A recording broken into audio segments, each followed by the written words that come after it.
Well, we are really glad you all are here. We're going to get started. Paul's going to pray, and we'll get the session going. Jesus, I thank you so much for this opportunity to be here in this place. I praise your name right now. Lord, you reign on high. The angels in heaven sing your praise. And we do the same, Lord, in our hearts and our minds. We give you all the glory, and we ask for you to speak through us. In Jesus' name, amen. Amen. So if you are here for the Forge case study about BTS, welcome. If you're wanting to be somewhere else, now's your chance to sneak out real quick. It's really an honor for me to be up here with Paul and Kelsey, two of my favorite people, not in the business, but in the world. They're just amazing to be with. And what we wanted to do is just get you guys kind of a behind-the-scenes look at what we did for behind the scenes in EPK on the Forge. Paul? Yeah, so a little bit about who we are. We've got Bob Gordon, who you guys have mentioned, or has already been mentioned. I'm Paul. This is Kelsey, my wife. A little bit about me, a little background on me. I started about 15 years ago. I went to film school. I ended up going into agency work for about 7 years or so. I worked for a church after that for about 5 years and quickly got into nonprofit ministry work after that. Kelsey has been with me that entire time, working on pretty much in every capacity I've worked in. She's been a part of the project in some way. And after that, I ended up getting into shooting BTS and EPK for a few different feature films. The first one was Life Mark, and then went on from there to Birthright, or actually Legacy Peak, I guess, was first, and then Birthright, and then most recently The Forge. And after shooting Life Mark, the BTS on Life Mark, I ended up getting the opportunity to work with the Kendrick brothers. I'm full-time with them, been that way for the last 2 years, and it's been a huge blessing, a huge honor to be able to work with them.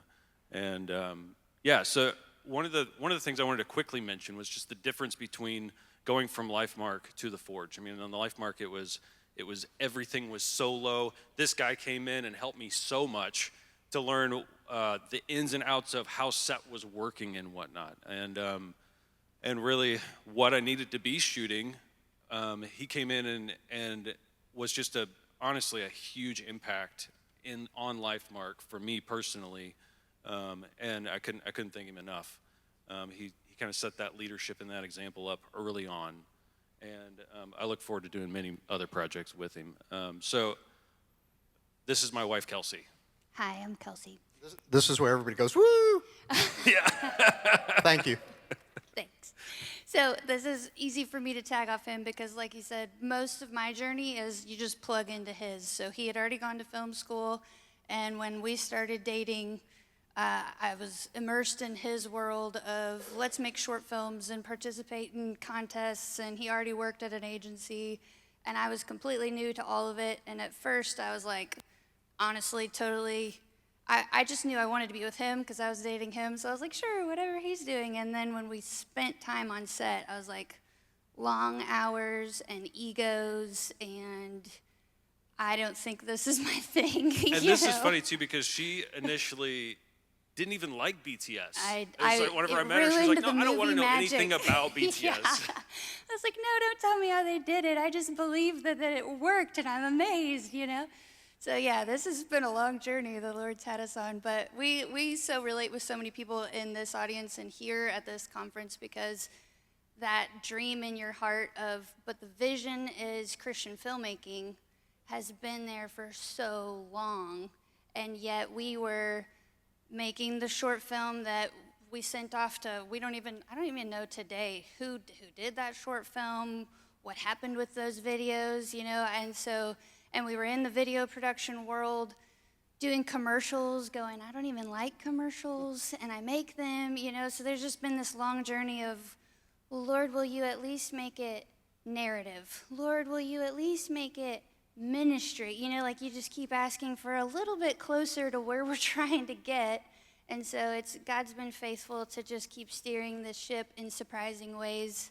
over the years to take us from corporate promotional work to now we get to work on Christian feature films, and honestly shifting our goals in that whole process of now, I love what Philip Telfer says, now that's just the vehicle, but really the focus is Christ, and we get to be in ministry, so.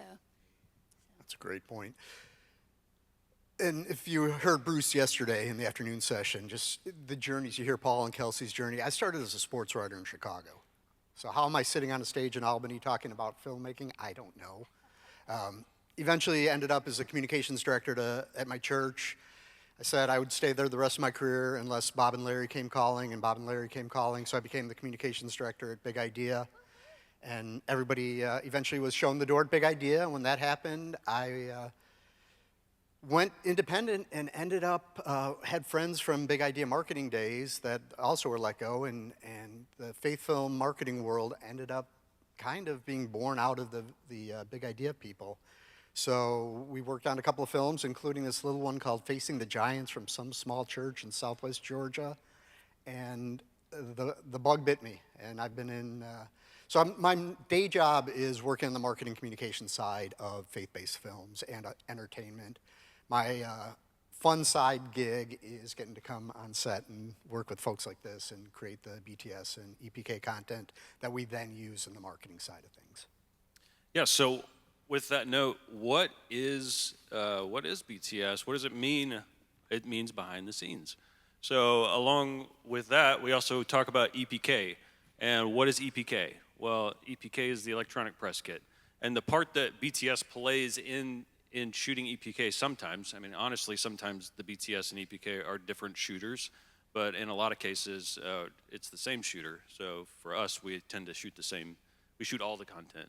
But for us, it's just interviews. It's interviews on set of all of the key talent and crew members that are there. And we have a couple samples that we're going to share with you. The movie The Forge follows Isaiah Wright, who is a young man who really is a picture of so many young people in this generation. He has talents and gifts and abilities. He's gotten out of high school, but he doesn't have clear direction for his life, doesn't know his purpose, doesn't know what God has wired him to do. And you see this older man, Joshua Moore, step into his life and not only hire him to work at his company, but invest in him personally. And he begins to pour into Isaiah in every area of his life and show him how Christ can make a difference and not only transform him, but then use him for his glory. So that was the EPK side of it. Yeah, we'll talk a little bit more about that, but EPK are the more formal interviews. You saw the backdrop of what Stephen had in his interview, and we'll talk about that a little bit later. So that's EPK, and then we're going to show you a clip of what BTS looks like.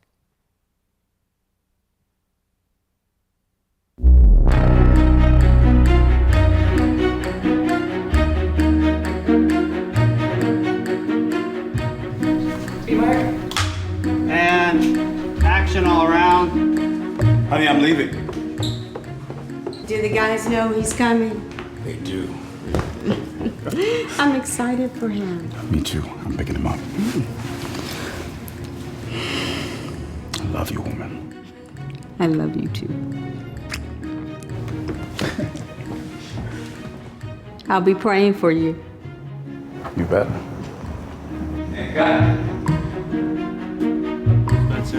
Hey, dude, was this day 4?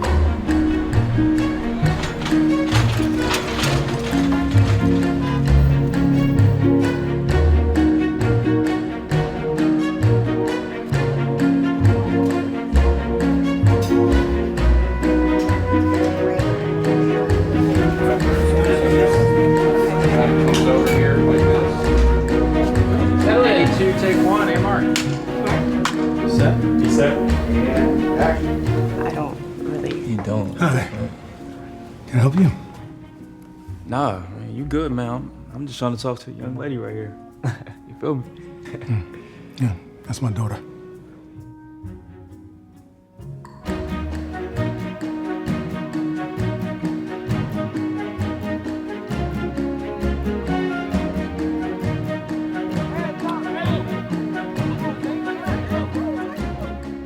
say? It's a tie game, baby. And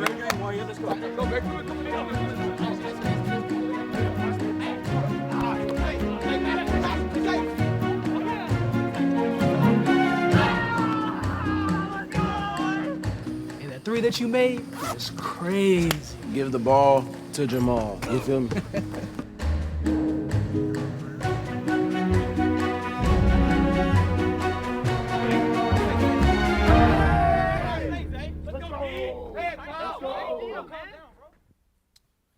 So quick shout out real quick to Cohen Kendrick. He was the one who edited that piece together. He was part of our team, and he did a fantastic job. That shift between the behind the scenes going straight into the movie, we just thought was genius, and he pulled it off really well. So thank you, Cohen. Yeah, one of the cool things with when you work on a Kendrick film is Sony is involved in it. So with that, we often have set visitors that come in for an experience during the filming. So Cohen, under Paul and Kelsey's leadership, Cohen put that together so that they would have something to see that gives them the feel of what the movie's going to be about. And in 2 minutes, you get a pretty good feel of what the movie's going to be about. And that was actually played for the crew during week 3. So that kind of recaps and shows a bit of what the crew had been working on, gave them a little bit of a morale boost, if you will. Yeah, which ties in nicely, if you want to go to the next one. It's one of the cool things we've found as the BTS team and as the EPK team is that you get to serve really a pretty large capacity when you're on the BTS. So you're serving the crew, and that was one of the examples was, you know, when you're working 14-hour days, and at that point we were on night shifts, I think, and there's just a real need for a reminder for everybody of like, what are we doing, and is it worth it? And you know, just kind of breathe some life back into some very tired people. And so that's one of the things that you get to do as the BTS team. And then, and honestly, on the EPK side as well, you're getting those. Both just get an opportunity to honor people who might otherwise be very slip through the cracks, you know, just very so behind the scenes literally that a lot of people never end up knowing how hard they worked on the film, but you get to capture that, and so that's an honor. Yes, and it also, there was another video that we did at the very end of production, which is a shout out to Brady Boren, that we'll show a piece of here very shortly. But it again serves the crew, you know, that in the wrap party, they get to see their then however many weeks of work on screen, and it has a fun element, and it has a hard work ethic element, and so that's one part is the crew. The next thing would be it serves the set guests. BTS and EPK serve the set guests that come in, just as Bob was mentioning earlier. With this piece that they were able to show, they also were able to show the heart of, which you guys saw a little bit yesterday. You saw the 90-second. We've got the 5-minute here as well, and that's a piece that there's the one that we made for set was actually closer to 8 minutes long, and it had a history of some of the Kendrick brothers movies and what they've come up to this point. And they were bringing in Sony as part of that and many other people. Bob, do you have more information on who all was there? Yeah, as I was saying, the thing with Sony and with how we market the films, the Kendrick films, is it's a ministry. So we invited heads of ministry that were here. We had people from YouVersion here. We had people from healthcare ministries, just different organizations that may or may not get on board. We hope will get on board with the heartbeat of the movie with discipleship in there. So again, it's really interesting to see when you're working on a Kendrick set that you create a heart of that early in the process. But then you also saw if you were online yesterday, we released it officially as a marketing piece yesterday, the 5-minute one.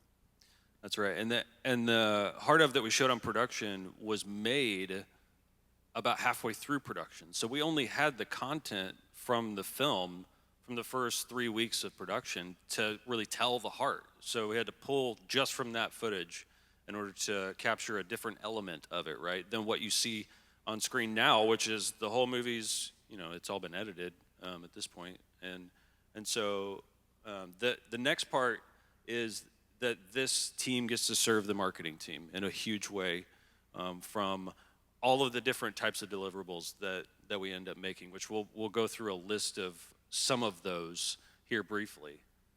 And then it also serves the audience members. So the people that are in the theater watching it, the people that are on their computers online watching this content, it's serving them as well. And Can I chime in on that? Yeah. Oh, yeah, go ahead. I was just going to say, as the guy that works in the marketing communication side of the process of getting the film out, I always say when the filmmakers are done telling their story, my job's to tell it in such a way that makes you as potential audience members want to go see it. So everything Paul was just saying, whatever we capture on set helps that story be enhanced as you're deciding, am I going to spend $12.50 to go see this movie on opening night? Paul and I love anytime Bob talks because he's pretty much teaching us every single time he talks. So when he says something like, oh, yeah, that's right, thank you for that. But I just wanted to chime in here too. From our journey along the way, we've experienced what it's like to be on the crew and kind of the leaders accidentally forget. I'm sure this is, the enemy at work just trying to twist us off our goal, but it kind of gets focused on we're doing ministry. This final video, this final movie, the audience needs to be ministered to. And in that process, you kind of get like drugged through the mud. Literally, like there were times where it was like, are you going to feed us? Are we going to, not on a Kendrick movie, they take very good care of us, but I mean along our way, and I think a lot of you would relate with that because there's no budget, or there's stressed, or you're working with younger people and they just didn't think about it, and they can go a longer time without eating, things like that. So we have like more of a heart now for not overlooking that while you're on the crew, whatever role you're on, we understand that as BTS, you're kind of the bottom of the ladder when it comes to your dream vision of filmmaking, there's a humility in that. But if you aren't careful, you'll miss that you're still influencing and having an opportunity to build up and be in ministry, even in the role of BTS. In some ways more, because you come from a place of such humility that people they're not expecting the same things from you, and so there's an open door to relationship and to ministry there. And even if you don't come from a heart of humility, you'll be humbled as BTS, don't worry. Yeah. That's right. And on that note, there is a piece, again, that we want to show you that served the crew.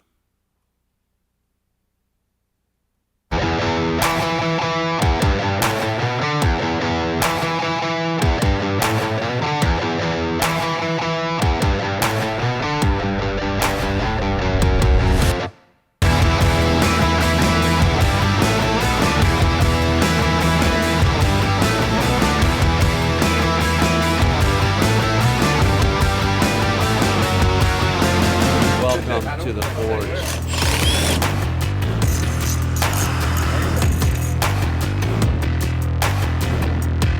Don't tell anybody, but this is really fun.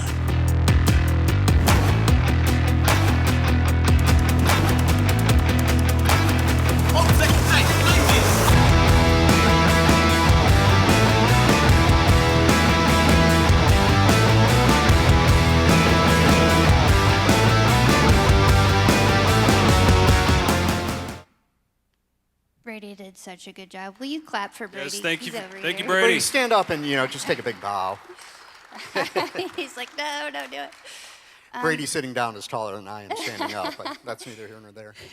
We are so blessed. So we got to have a big team on The Forge because the heart of the movie is about mentorship. And Steven and Alex, they just really took the time to implement that in the crew process. So we, at one point, had 9 people on our BTS team. And now it would fluctuate throughout, and people had different, commitments throughout the summer.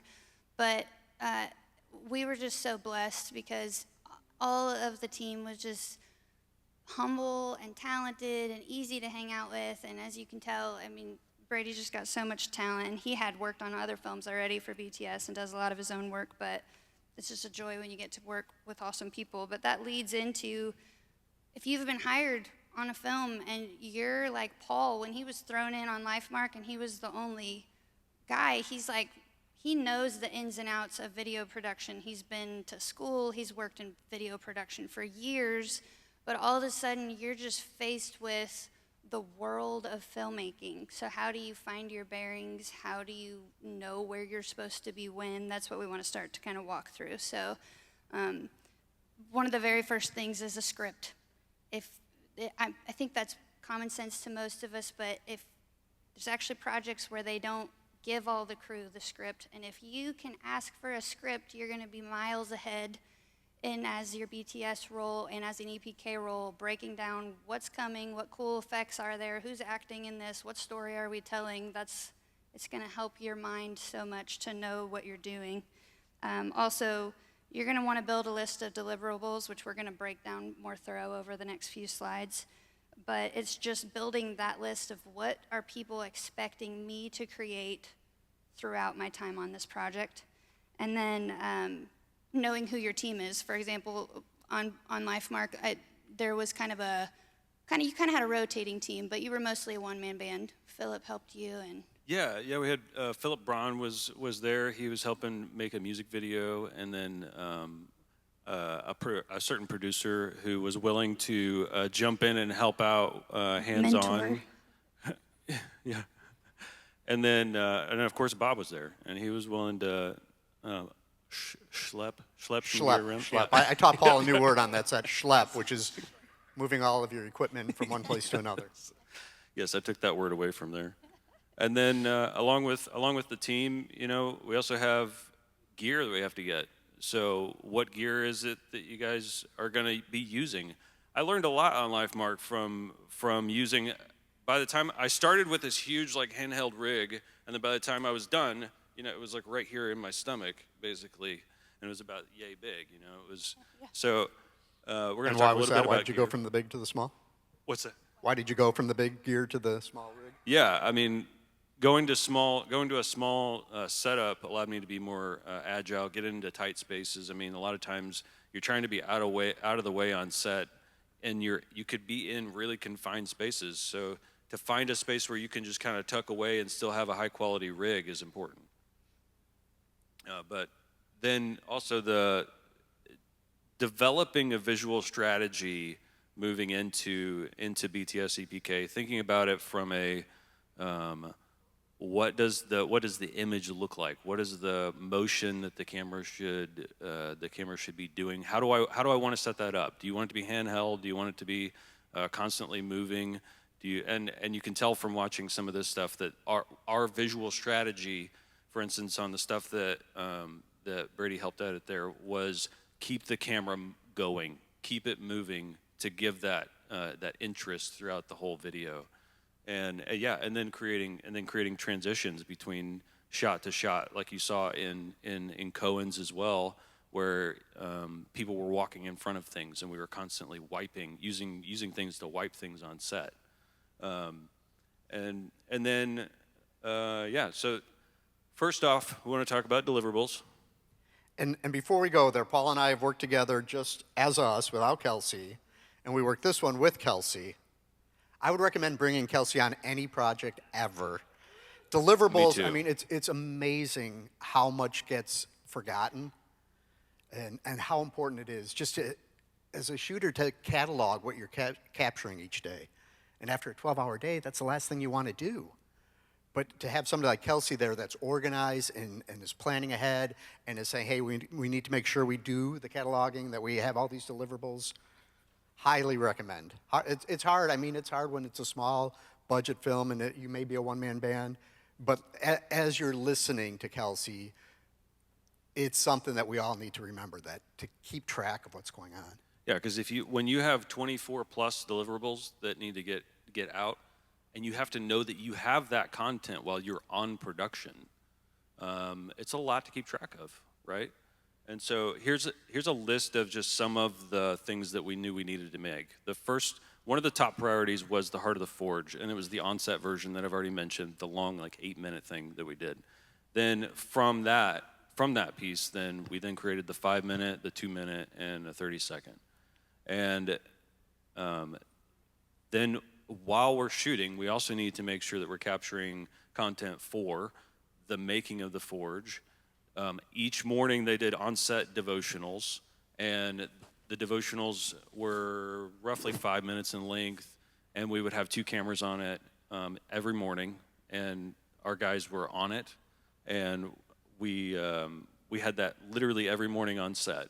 And then we're also capturing content for social media that is going to be used to market the film here throughout the next so over months. Yeah, so we've got the content now that we'll be using from a marketing standpoint, but also as in smaller productions, when you're not working with a studio, you have the opportunity to be sharing social pieces from set as you're shooting, and then as you're building out your post-production, to have that content available is gold. And then, of course, we've talked a little bit about EPK, but the EPK interviews have to be caught on set. There's time is money, and you have people who are there who have flown in from out of state or from around the world for this shoot. So during that time, they also do call-outs for. Yeah, again, if you're working with a studio, the studio will have call-outs that they want to make sure are captured. Now in theaters, okay, we're filming in August of 23, and it's not coming out till August of 24, but you're thinking ahead, you're planning ahead for those kind of things. So even if it's not a studio, to have a list of call-outs that make sense that you can be utilizing as the film's getting ready to be in theaters is great. And along with that, along with the EPK interviews, we're also doing stand-up interviews. So stand-ups are literally on set in the moment, whereas a lot of EPKs, we're sitting them down somewhere very out of the way, very isolated. We have X amount of minutes with them to get their interview. Bob's interviewing them and doing a fantastic job. And he's prepped all that beforehand, all those interview questions he's prepped before he gets there. Of course, he's also very natural at just rolling off and so having yeah, a if I could just, the conversation difference between EPK is the more formal interview. So you saw Steven, you saw the setup. Paul did an amazing job of setting that up. You've got the car from the movie. You've got the movie film scenes way in the backdrop. It's just a beautiful setting. And as Paul was explaining, the questions are there. A lot of times I love interviewing people. So the idea of we've got the list that we're making sure we get, but there'll be an answer that I want to go deeper on based on what was answered. So you've got that element. And then the stand-up interviews, a couple things we want to make sure we do. We want to make sure we get every department head on camera talking about what they did, what they're doing. And then another opportunity with stand-ups is you can do a quick hit with a producer or director after a scene. Say, hey, that's a really important scene in the movie. What was the thinking behind that? And you just get it's a run and gun. It's a quick shot. You're not getting in anyone's way, and there's not a setup. As a BTS shooter, it's so important that you're alert to those kind of things. Mm-hmm. And there's a lot more. So that's just a handful of things that we were going through. 24 plus things. Yeah, so to try to keep sane and unified, because especially as it comes to EPK, so you can kind of wing it some with BTS, right? And you'll probably get good footage, and you'll be glad you've got something recorded from your time while you were making your project, But like you're hearing Bob say, I'm taking notes over here while he's talking, because it makes me realize you don't have to have a studio. You may have no budget, but you probably have at least a phone. Somebody on set's got a spare phone that can be actually thinking, oh, if I caught this, I can help. You can do some of your own marketing for something you have no budget for. I mean, that's pretty encouraging for most of us, Most of us don't know how we're funding our project, let alone how we're going to tell the world we made it, So I just think what Bob's saying is so good. If you can think ahead to those call-outs and the use of social media now, you can capture that even on a very low budget, small crew. But to stay sane while we had this many deliverables, I just highly encourage a spreadsheet. I don't care. It doesn't matter what software you use, although now, the cloud sharing and stuff was super valuable for us, especially multiple people speaking in. So we were just going to show you how simple it can be. This is one we used from our set. We had to cut it shorter because there were so many videos on it, but we just listed the videos to make. So when you've been hired on a project, I remember watching Paul go through this, there was just this learning curve on your first film. You may know so much about video production, but you're like thrown into the fire of the scale of film, and you're trying to figure out where you're supposed to be when, who to ask questions to, and all that. And so he sat down with his hiring producer and went over, at the end of this, what are you hoping for from me? And that helped him build this list of, well, we want to make a piece that shows the cool stunt work we're going to do on this one. And we want to make a piece that captures the heart of the film. And so you start to build your list. And then showing what videos you're going to make, then I just did a quick description. Is it a 3 to 4 minute piece? Is it an 8-minute piece? You know, kind of wrap your mind around what are you making, and with a little summary, what the goal of the Heart of the Forge. We want to capture the essence of the movie, you know. And then we also had some of our other deliverables were like, we have separate projects we're trying to prepare for in advance, so we just kind of gave some notes to our team of, this is what this project needs to be, and then at the bottom of this spreadsheet, we listed out what those shots needed to be. And that started to really kind of take us from the ethereal cloud of, we understand we're supposed to be making something, to here's what we're making, and here's the kind of shots we're looking for on set. We're looking for, we want to get a variety of close-ups and wide shots, and we want to capture all the heads of department, and for this film specifically, we want to look for moments of prayer that are happening on set, and you just start to really feel clear of what you're going to actually be filming. And then because we had a team, assigning who's responsible. So I'm on the third bullet point. Oh, our screen is gone. I didn't realize. So with the deliverables, obviously it's great when you've got a Kelsey there that can list all that out. When you don't, you know, we've talked about, you know, sometimes you're on a team, and this was an amazing team to be a part of. And when you have that, you lean into that as much as you can. And when you're solo, you can't do everything. So it's knowing that you have to tap into other people to help you out. BTS is not an official crew position, but you're kind of tapping into, you're loosely affiliated with the camera department. So become friends with the camera department.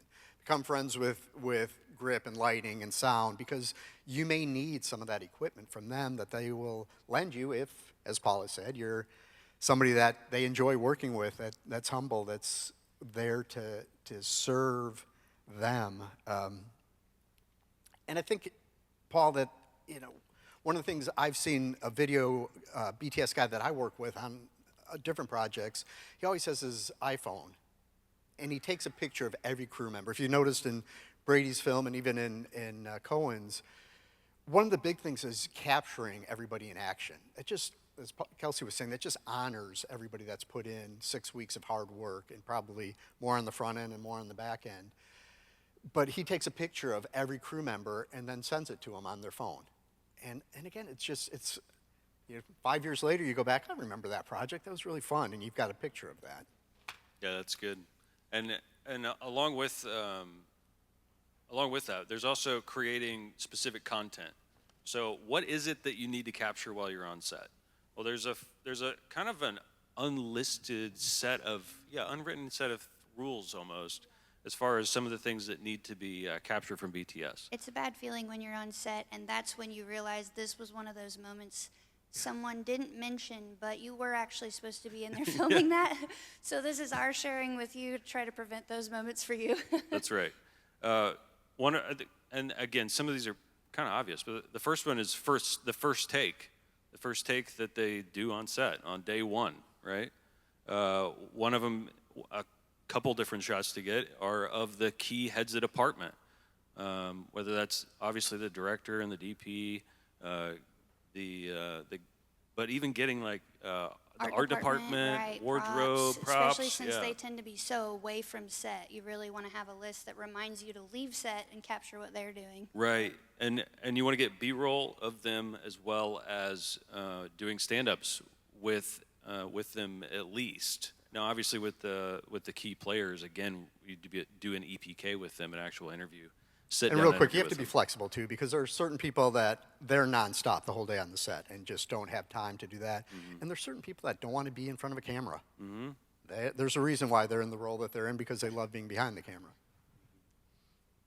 And then talent wraps is actually a big one. So whenever talent finishes their work and they are they're about to leave, you know, it's a big moment. It's an emotional moment a lot of times whenever they've shot for X amount of days, just constantly in front of camera, and then it's their time to go home. You know, it can be a really good moment to have on camera. And if you don't know, the first AD actually usually announces it, and the whole crew that's present cheers. So it's made a very big deal out of. So they actually will call for BTS, and you want to make sure you're already there. And can I jump in on real quick with the AD? We were talking about who you have to connect with. It's really, really important, no matter how big the team is, that you're connected to one of the producers who is kind of your go-to. And it's the most important person you're connected to is the second AD, because they're the ones that are in charge of talent. So to make sure that if you're setting up an interview, you're doing it with the second ADs, because they're looking at the schedule, they're looking at everything, knowing when that talent is available. And it actually comes in the most important thing is when you're doing the quick stand-ups, that you're letting the second AD know that, hey, is it okay if I pull so-and-so aside and talk to them for 5 minutes? Because so-and-so may need to get back to the trailer and change wardrobe, and it's not going to be okay. That's right. Also, production wraps. We want to make sure that we get production wraps. That's like the biggest moment of the whole set, right? Everyone finishes what they just, what they've been working so hard to complete. We want to make sure you get that on footage. And also to have footage of stunt work or special effects or animal wrangling or vehicles. I mean, on the Forge, we had the Mustang, which was awesome. Want to make sure we had a horse footage or a of car? that. Was it an animal or a vehicle? The Mustang, yeah, that's true. Yes. We got to do both. Yeah, right. On Birthright, it was the horses. Yeah. And those are fun moments, right, for people that whenever they're when the audience is watching, either it's the making of or something on social about how they made the movie. It's fun and entertaining things for them to see, right? Yeah, and honestly, it's letting yourself be like your inner film nerd, because you really need to remember what excites you. What are the things that you are kind of geeking out that's going to happen on set today? Like if there's a big green screen, you're probably kind of talking about it with your friends because it's kind of cool, So it's letting yourself be honest to say, what are the cool things that I would want to, I think it's cool that we're doing. I want to capture it so other people can see it, Yeah, for example, on LifeMark, when they're jumping out of the plane, did they jump out of a plane? No, but did it look like they did in the movie? Yes. So we made sure Paul was capturing all that kind of content. We're interviewing the actors as they're pretending they're jumping out of the plane. Yeah, and speaking of having Kelsey again on the Forge, on LifeMark, I'm trying to schedule EPKs while also missing content, because I was a solo shooter mostly, while missing content on set. So what content is okay to be missing while I'm shooting interviews, right? That's something that I ran into a couple different issues on LifeMark that I was like, oh, I need to be there now, and I had to run and go do it, and then also set jokes. I mean, sometimes they like to play pranks on people, People like to play pranks on people. Yeah. And you could tell the one from the Forge. Yeah, on the Forge, Alex had a moment with Isaiah where he's in his bedroom and he's supposed to be by himself, and Priscilla's supposed to come knock on the door. Well, they roll camera, and then Priscilla never shows up. And it's just this moment of Isaiah kind of coming to a realization, or Aspen coming to a realization that no one's going to come, right? And the whole crew just got quiet and stared. We're literally all just staring at him on camera to see how long he's going to wait before he realizes that we're not coming. We're just watching him. So it was The fun. Kendricks would never do that to anyone, would they? No, it's totally professional, off camera. No jokes. No jokes allowed on set. That's right. So capturing things like that are very, it's fun. It's just fun to have. And then remembering some of each department. Again, to Kelsey's point that you don't know, you might not know where every department is. I mean, they could be spread out across the city somewhat, prepping for another thing, and to make sure that you go get some footage of art departments setting up somewhere else while they're shooting on set, and making sure you can leave set because they're not shooting something important on set that you need, right? So unless you have two shooters or more, right. So on the next one, I know, Paul, you were going to give a little bit of example from your solo life on LifeMark to us having such a big team on the Forge.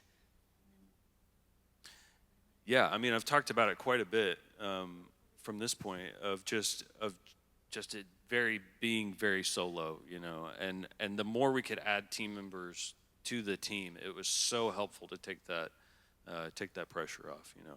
Yeah, and I think something that we wanted to point out when we talked about this was it's highly likely if you're doing BTS for a smaller project, like where really all of us start, you're probably doing all of it yourself. And so having a lot of grace for yourself, because you could easily get overwhelmed and just feel like you're supposed to be constantly filming everything that happens, but you have this reality where you have to dump those cards, and you need to watch your footage, and you need to charge those batteries, and there's a rhythm you have to find that you don't have the same stresses on you when you get to share the load as a team. So just having grace for yourself. And from my perspective too, when you're solo as a shooter, work really hard to build that relationship with a producer. So when it comes time for EPK interviews, it's somebody else is asking the questions, and you can focus on the camera, the lighting, the sound, as opposed to also asking the questions, because you're not listening. You're too busy with everything else that you're responsible for. And really, the best interviews are interviews where it's a conversation. Again, you have your questions ahead of time, but you're listening into the answers, and you're responding, and you're interacting back and forth on that. So even if you are solo, look for ways that you can partner with somebody on the set. Yeah, and make friends with people that are on set. I mean, the heads of department and the people, any of the people on the film production, the more friends you can make, the more likely you're going to get BTS content from them. You know, it's just a natural thing that as you make friends with people, they're more open to the idea that you're filming them with a camera, right? But if you're jumping in there, just pointing a camera in their face, it's not exactly the same. And that was something we did want to mention is, honestly, a real reality on set that you may not realize till you get there is loneliness. Most people have a department. When you're hired into BTS, you might be your department. There's not, everyone else is getting breaks throughout the day joking with their coworkers, and you're looking around like, wow, lone wolf here, and so for weeks and weeks, that's not healthy. So we've kind of noted that there's a few people on set who kind of tend to be these like oddball, like they don't properly fit into one easy department, and they can be your natural friends. And one of the examples is the BTS photographer. They're usually in the same boat as you. They're running around, they don't really have a team, and they're a great person when you see them to take a second and go to Crafty or just have a friendship moment that can give you that sense of you are not alone, and teamwork. And there was a couple others. The stand-ins. The stand-in is such a humbling role. You stand in front of the camera when it's not on, and once they want to turn it on, they ask you to move, So there's people on set that relate with your humbling role as a BTS, and they can be your buddies. And a lot of times they're sitting around a long period of time until they're called, So there's a few roles on set that if you keep your eyes open, you can kind of build your own. I want to call it outcasts. I don't mean it mean, but this, you build your force of, hey, we're in this together, and we don't have a department. Let's be buddies, Yeah, and for BTS, a lot of times you can team up with the camera department. Camera department can really become some really close friends, and really that goes into choosing gear, which is part of what each person has to do, right? We don't have a lot of time to go over it right now, but if you guys do have questions about choosing gear or the visual strategy side of BTS, please do come ask questions afterwards. We're going to be available to talk about any of this. And then, as you're looking through that, Paul, one of the things to think through too with BTS and EPK, with the shooting and stuff and the photographers, so unit photography and unit publicity are part of the crew. And if you're a small independent project, those are things you should be looking for. And it may just be that, especially with the unit publicist, it may just be a week-long gig. Unit photographer you want on to capture some of the BTS stuff, but then also the most important thing is a gallery shoot to make sure that you're capturing all of the footage that you need to make your key art at the end of the day. and it's interesting to see where some of those kind of divide. I mean, we're talking about how you have BTS and you have EPK and you have this stills photographer. They can be three different people or three different departments really, or they can all be one person. So it just depends on a lot of factors, obviously, budget and what the people can really afford to bring in. And Kelsey talked about the loneliness of being in the BTS EPK role. One of the things that is, I completely lost that, I'm sorry. I'll let you go, Paul. So one of the things that we did was on Steven's interview, for instance, I just wanted to run through a few different things that we had to do in order to get his interview ready, right? One of them was we had to schedule Steven, which is difficult enough whenever when we're not on production. But when we are on production, I mean, he's on, right? He's on nonstop. So we got to find time in his schedule to get him on set and get him interviewed. Then scheduling the Mustang. We had the Mustang in the background of his shot. We had to talk to Lon and get his Mustang scheduled to be at the stages and drive it in there and make sure we didn't, asphyxiate everyone from carbon monoxide, and then getting permission about this projector. We had a projector on the back wall of the stages, which was a shout out to Steven because I thought that was a genius idea, and it added this extra element in the background that really just made it feel big, right? And we had to get permission to use that projector because it was very expensive, and then the scouting and booking the stages. We had to make sure that we could use that space, along with hair, makeup, and wardrobe. Yeah, to your point, that we could use that space without stepping on somebody else's toes. So, right. Again, the scheduling, the deliverables. And then the actual filming. So for the sake of time, we want to make sure we leave you all time to ask questions, and we have a video to show you at the end. So I'm going to fly through some of this, but just trying to, again, bring the practical side of, okay, you have a general understanding of how to do video and how to record, but how do you know where to be when? There's a few production documents that are kind of your support, right? So the very first one being the script. It's the main guide of what everyone's doing and what we're working on. So that's your biggest grounding thing. But then there's also a few documents that are kind of less known of. One is the dude, day out of days, and it actually shows when the talent's coming, what days they work, when they finish work, and that's very helpful for you ahead of time, especially if these are people you're supposed to catch an interview with, or you need to make sure you get some BTS of. And if you'll notice up here, if you want to go ahead and bring up did you bring up all of them? Oh, you just went to the next one. Okay, cool. Some of them, there's start, work, finish. It means they're a one-day player. You got 1 day to catch that person, so it's cues to you. Then also, when you go to the shooting schedule, it does the same thing. It's like it's a script breakdown for that scene. So it just helps you plan. Are there department notes that are interesting? Is there a special effect? Is there a picture vehicle? Stuff like that. But the main thing that you're most likely to have, you may not get access to those, but you will get a call sheet. And the call sheet is like, study the call sheet, look at the call sheet, because it has those little notes, start, work, finish. It means somebody ends today, and you need to be clear on whether you've got them or not, or catching their picture wrap, or all of those kind of details. And so the call sheet's one of your most fundamental guides as a BTS or EPK. And when you're scheduling EPKs, you have the publicist and the producer and the second AD sit down with you. They know the things you don't. They know the deal memo for that talent, that you can't bring them in on a day that they're not working because we have to pay them extra, because that's not part of their deal. But you don't have to know that, they know that, and they're part of the meeting, So a lot of the stuff that feels overwhelming is actually just a matter of getting the right people in the room. They speak for that, and then you get to kind of organize it. So then you put it in your spreadsheet. And we had that picture, yeah. Here's an example of our EPK schedule. Again, we cut it short because we had so many EPKs. Aww. Yeah, Paul's done an amazing job of keeping the PowerPoint going while you can't see it. So trust me, it's amazing. He's doing really well. Paul will sign copies of this afterward. It does keep tricking me because I see your laptop and I'm like, we're good. Okay. So you can't see it, but if you have any questions, we're going to be around to talk, and we can show you. We're happy to show you any of our documents, but it's a spreadsheet. So. And just to clarify that spreadsheet, it has the list of people. The EPK schedule that she made has a list of people that we're interviewing.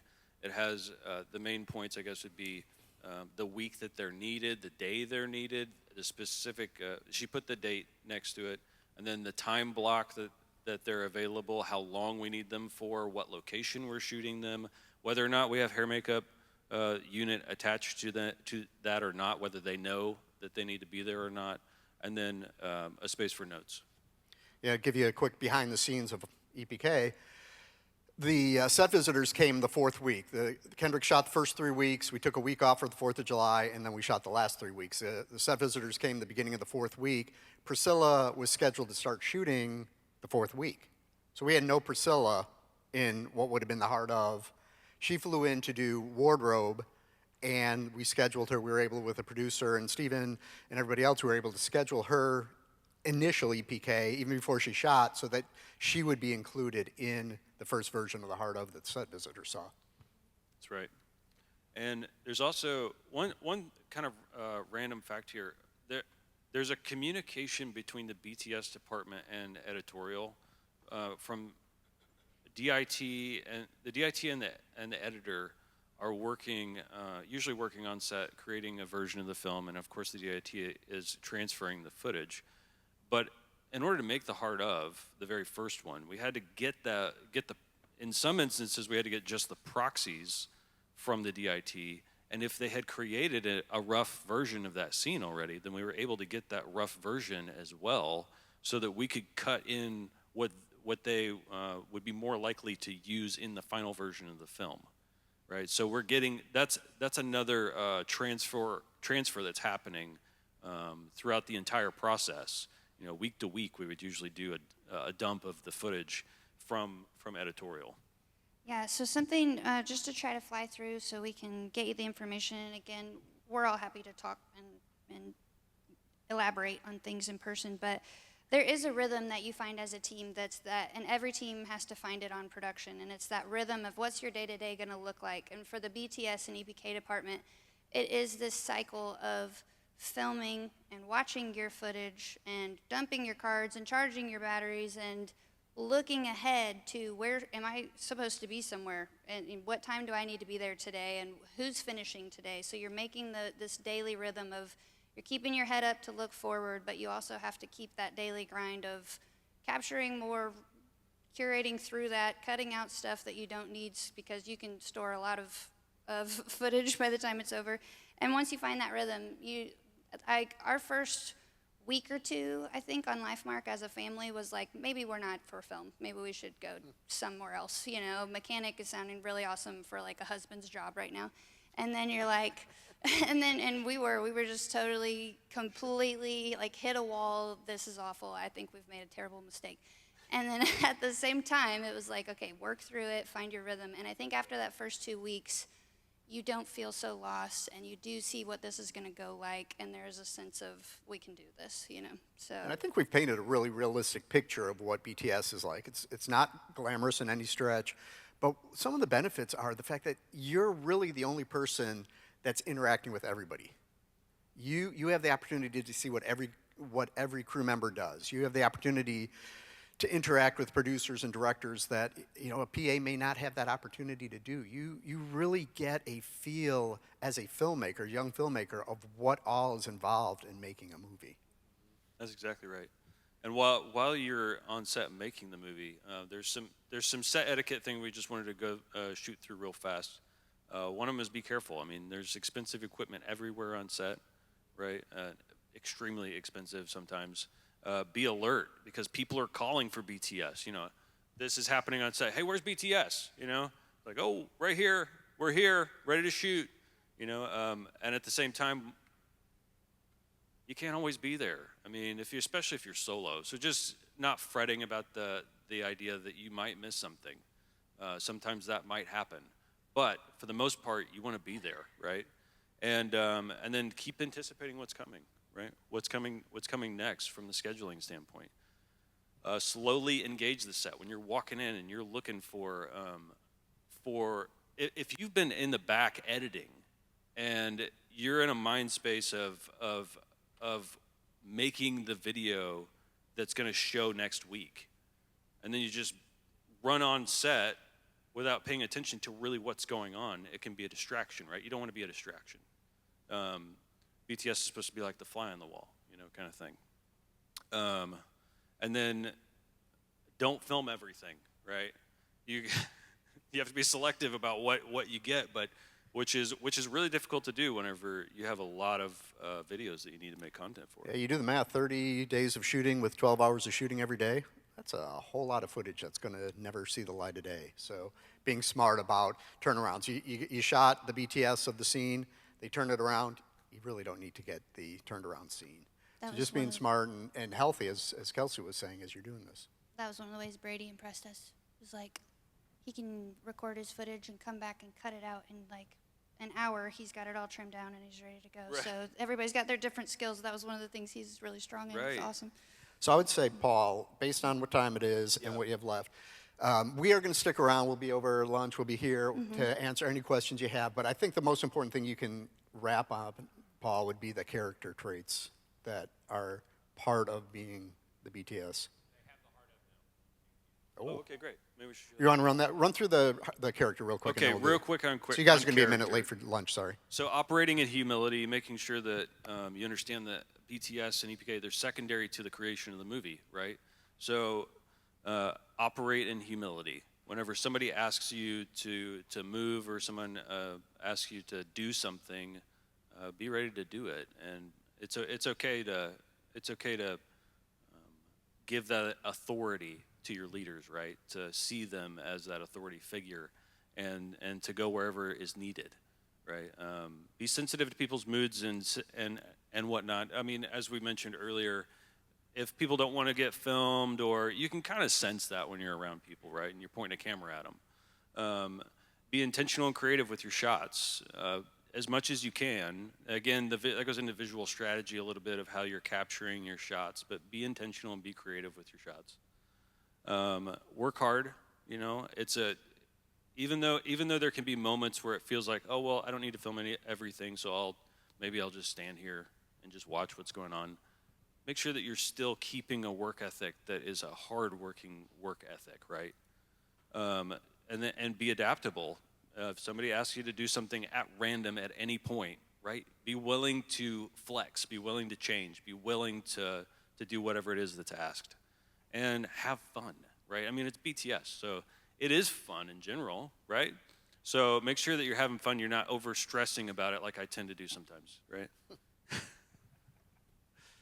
Okay, so Stephen, you said we have the Heart Of. So yesterday on social media, we premiered the Heart Of, a 5-minute version that Paul put together with Stephen overseeing, and it, I think Heart Ofs go back to Fireproof. I think that was the first time we did a Heart Of for a film.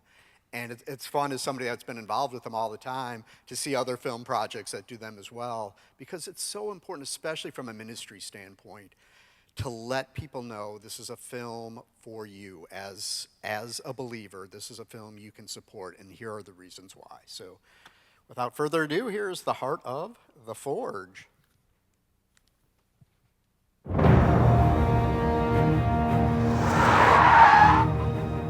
Raise them up, Lord, raise them up. We made 7 feature films. We're praying about the 8th, and the Lord says, bring it back here to Albany, Georgia. And it's like, all right, here we go. Let's see what God does. I always enjoy working with the Kendrick brothers, mostly because I know whatever's finna happen is gonna be an adventure.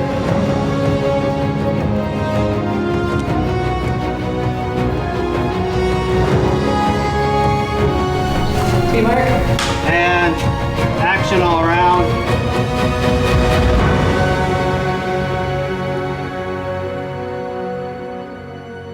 The Forge is a story that follows a young man. He has talents and gifts and abilities. Where are you going? He's gotten out of high school, but he doesn't have clear direction for his life. Yo, Joe, you got 2 guys coming in. I see him. Yo, Jamal, where you at? I'm just trying to figure out how to balance helping him know I understand him, but still pushing him to become an adult. You on the right track, girl. He's got to step up and step out, because you can step in and speak up about him not stepping up, but you don't want to overstep the main step of loving him. And you see this older man, Joshua Moore, step into his life. Whoa, whoa, whoa, whoa, whoa. I want to ask you a few questions first. What kind of man do you want to be? And what do you want people to think when they see you coming? The training starts on Monday. Please be on time. Joshua is first mentoring Isaiah. Treat others the way you want to be treated. Joshua then says, "This is the reason I live according to these truths." You've got this. I'm gonna let you run with it.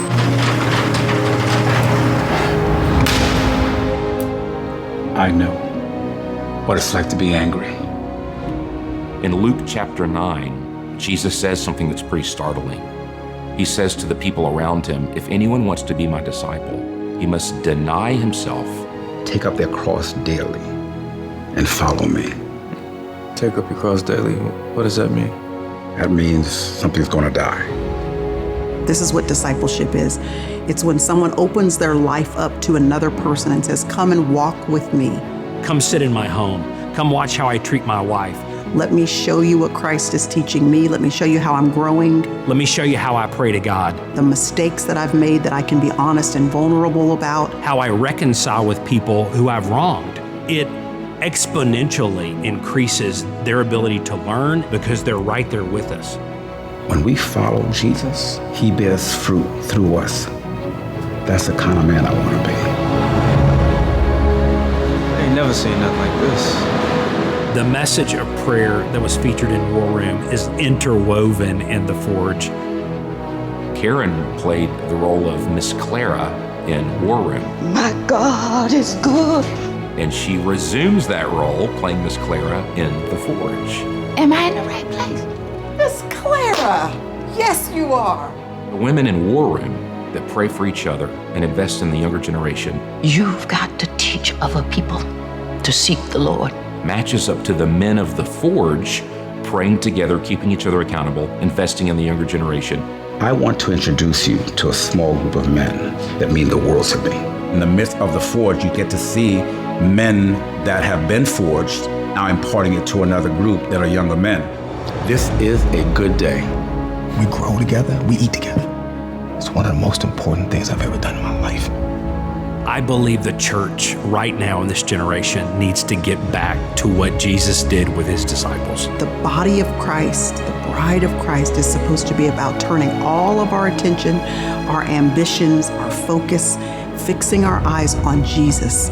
We are devoted to Jesus, and we will do anything he calls us to do. I pray for you that you not be one in a million, but one of a million. We need more believers who are wholeheartedly following Jesus. Isaiah, welcome to The Forge.